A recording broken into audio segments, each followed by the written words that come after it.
Good morning વિદ્યાર્થી મિત્રો, ધોરણ 6 વિષય છે સામાજિક વિજ્ઞાન, શ્રી કન્યા પ્રાથમિક વિદ્યાલયમાં આપ સૌનું હાર્દિક સ્વાગત છે.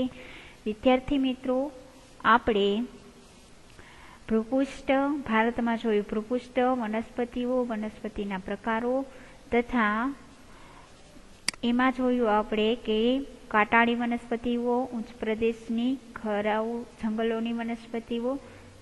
તો આ વિવિધ જંગલની વનસ્પતિઓ તથા હવે આપણે પહોંચીએ છીએ પર્વતીય જંગલ વિસ્તારની વનસ્પતિઓ. આ પ્રકારના જંગલો તેના નામ પ્રમાણે પર્વતીય વિસ્તારમાં જ જોવા મળે છે. પર્વતોમાં જુદી જુદી ઊંચાઈ વિવિધ પ્રકારની અને આકાર કેવા હોય છે, વૈવિધ્ય એટલે કે વિવિધતા ધરાવતી વનસ્પતિઓ ઉગે છે. સમુદ્ર સપાટીથી 1500 થી 2500 મીટર સુધી તે ઉગતી વનસ્પતિ કેવી હોય છે, શંકુ આકારની હોય છે અને સોયાકાર જેવા અણીદાર પાંદડા ધરાવતી હોય છે. તેના આકાર પરથી આ વનસ્પતિને કેવી કહેવાય છે, શંકુદ્રમ વનસ્પતિ કહેવાય છે. અને ચીડ, દેવદાર, પાઇન વગેરે આ વનસ્પતિના નામો છે અને આ વનસ્પતિ એ પર્વતીય જંગલોમાં જોવા મળે છે. હવે મેંગ્રોવના જંગલો જોઈએ. મેંગ્રોવના જંગલો કે આ પ્રકારના જંગલો છે સમુદ્રની ભરતીના ખારા પાણીમાં વિકસે છે અને આ પ્રકારના જંગલો છે પશ્ચિમ બંગાળ રાજ્ય, ગુજરાત, અંદમાન નિકોબાર ટાપુઓ વગેરેમાં સમુદ્ર કિનારે જોવા મળે છે. ગંગાનો જે મુખ ત્રિકોણ છે, જે સુંદરવન, એ આ પ્રકારનું જંગલ છે. ત્યાં સુંદર નામની વનસ્પતિના વૃક્ષ પરથી જ તેનું નામ પડેલું છે. ગુજરાત રાજ્યના સમુદ્ર કિનારે આ પ્રકારના જંગલો છે, ચેરના વૃક્ષો જોવા મળે છે, જેનો ઉપયોગ સ્થાનિક લોકો એટલે કે ત્યાં લોકો જે રહેતા હોય એ લોકો બળતણ તરીકે એનો ઉપયોગ કરે છે.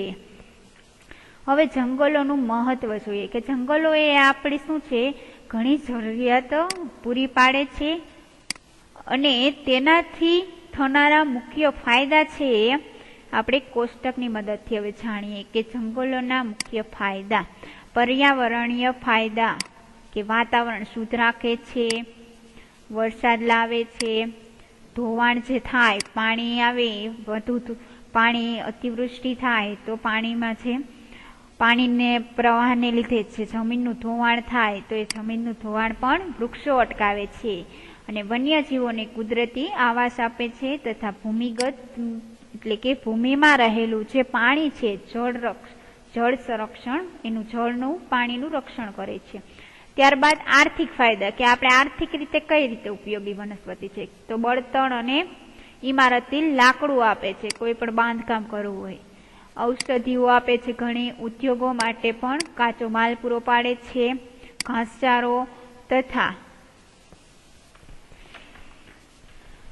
લાખ, રાડ, ઉંદર જેવી જંગલ પેદાશો પણ તે વનસ્પતિઓ આપે છે. તો આ જંગલોનું મહત્વ રહેલું છે. ત્યાર પછી છે આપણા દેશના જંગલોમાં વિવિધ જાતના વન્યજીવો પણ વસે છે. એટલે કે આપણા દેશના જંગલો છે એમાં વન્યજીવો પણ ઘણા વસે છે, જેમાં સસ્તન વર્ગના પ્રાણીઓ, પક્ષીઓ, જળચરો અને ઉભયજીવી કીટકો તથા સરીસૃપ જે કીડાઓ છે એનો સમાવેશ થાય છે. વાઘ એ આપણા દેશનું શું છે, વિવિધ ભાગોમાં વાઘ છે એ આપણા દેશના જે વિવિધ રાજ્યો છે એમાં પણ જોવા મળે છે અને તે આપણું રાષ્ટ્રીય પ્રાણી ગણાય છે. વાઘ છે એ વિવિધ જંગલોમાં પણ જોવા મળે છે અને આપણું રાષ્ટ્રીય પ્રાણી છે એ વાઘ છે. જંગલી બકરીઓ છે જે હિમાલય અને નીલગિરી પર્વતમાળાઓ છે ત્યાં તથા હાથી અને એક શીંગો ગેંડો છે જે ભારતીય ગેંડો જે અસમના જંગલોમાં મુક્ત રીતે વિહરતા એટલે કે મુક્ત રીતે ફરતો હોય છે. કેરળ અને કર્ણાટક રાજ્ય છે ત્યાંના જંગલોમાં હાથીઓ જોવા મળે છે.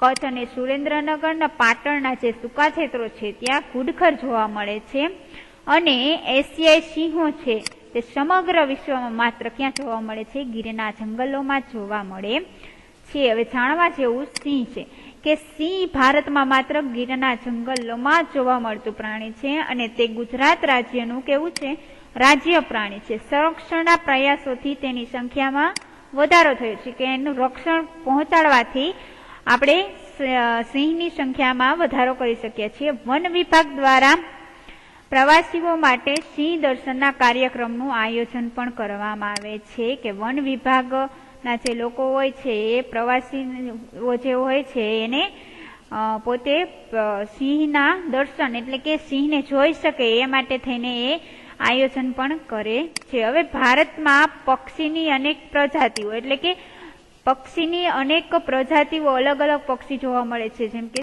સારસ, બતક, કોયલ, પોપટ, ઘોરાડ, ચીબરી, કાબર, સમરી, ગીધ અને ગરુડ, ઘુવડ વગેરે વસે છે. મોર છે એ આપણું શું છે, રાષ્ટ્રીય પક્ષી છે. આ ઉપરાંત ભારતના ગુજરાત રાજ્ય, ઓડિશા વગેરે રાજ્યોના સમુદ્ર કિનારે સમુદ્રના કાચબાઓ ઈંડા મૂકે છે. આપણે ત્યાં સાપની ઘણી પ્રજાતિઓ જોવા મળે છે. તે પૈકી મોટાભાગની પ્રજાતિઓ કેવી છે, બિનઝેરી એટલે કે એમાં ઝેર હોતું નથી. હવે અહીં તમે તસવીરમાં જોઈ શકો છો કે ભારતના વન્ય જીવો. ત્યાર પછી છે કે આપણા દેશમાં જળાશય અને જળ પ્લાવિત જે વિસ્તારો દૂર દૂર આવેલા છે, જળ પ્લાવિત એટલે કે જળવાળા વિસ્તારો, જ્યાં જળ પાણીનો વિસ્તાર વધુ હોય છે, ત્યાં દૂર દૂર સુધી ઠંડા પ્રદેશો આવેલા હોય છે. અને ઠંડા પ્રદેશોમાં પક્ષીઓમાં શિયાળામાં બચ્ચા ઉછેરવા આવે છે. કેમ? આપણે જોઈએ કે આપણો દેશ છે એ જળાશય એટલે કે જ્યાં જળાશય વધુ આવેલું છે, જળપ્લાવિત ક્ષેત્રો આવેલા છે, ત્યાં દૂર દૂર સુધી વાતાવરણ ઠંડુ હોય છે. એ વાતાવરણના પ્રદેશોમાં ઘણા પક્ષીઓ એ શિયાળામાં શું કરવા આવે છે, એના બચ્ચાનો ઉછેર કરવા આવે છે. દાખલા તરીકે જોઈએ તો ગુજરાતનું નળ સરોવર, ત્યાં ખીજડીયા, ધોળ, છારી ઢેટ જે કચ્છમાં આવેલું છે વગેરે આ સ્થળો છે, ત્યાં શિયાળામાં દરમિયાન હજારો વિદેશી પક્ષીઓ આવે છે અને શિયાળો પૂરો થતા તે પોતાના વતનમાં પાછા ફરી જાય છે. આવા પક્ષીઓ છે પ્રવાસી કે યાયાવર પક્ષીઓ આપણે કહીએ છીએ, એ નામે ઓળખાય છે. હવે જાણવા જેવું છે સુરખાબ, જેને આપણે ફ્લેમિંગો તરીકે ઓળખીએ છીએ.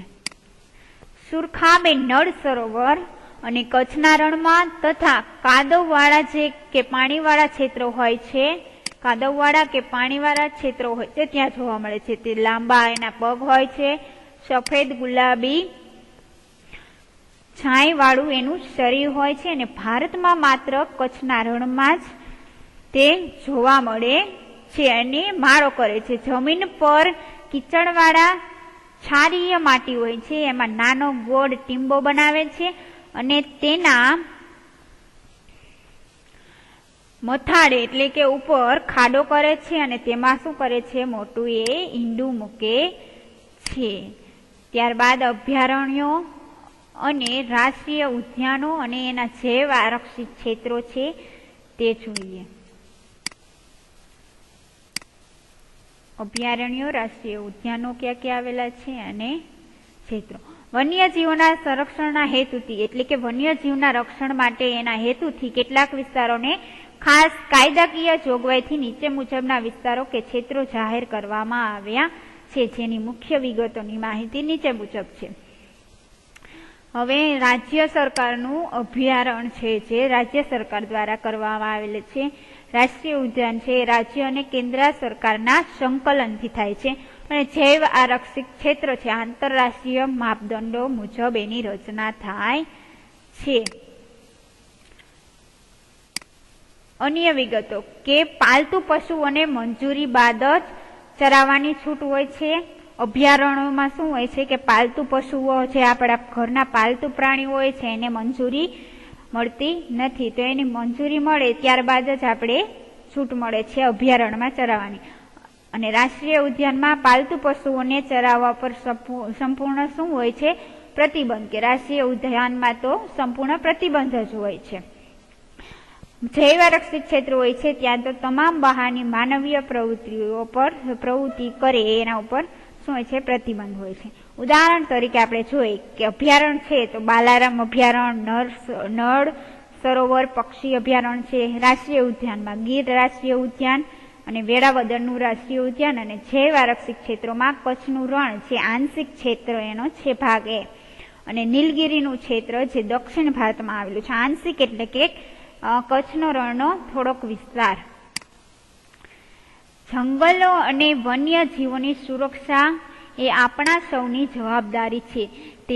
તેના સરકાર દ્વારા ઘડવામાં આવતા જે કાયદા છે, સરકાર દ્વારા જે ઘડવામાં આવેલ કાયદા છે અને એ મૂકવામાં આવતા એના જે પ્રતિબંધો છે એનો આપણે અમલ કરવામાં આપણે સૌ કટિબદ્ધ થવું પડશે. એટલે કે જે કાયદા ઘડ્યા છે સરકારે એ આપણે એનું પાલન કરવું જોઈએ. ત્યારથી મિત્રો ત્યારબાદ સ્વાધ્યાય છે. સ્વાધ્યાયના પ્રશ્નો તમારે તમારી સામાજિક વિજ્ઞાનની નોટબુકમાં એકવાર નોંધી અને વાંચવાના છે. ત્યાર પછીનો પાઠ વિવિધતામાં એકતા છે, એ આપણે નેક્સ્ટ લેક્ચરમાં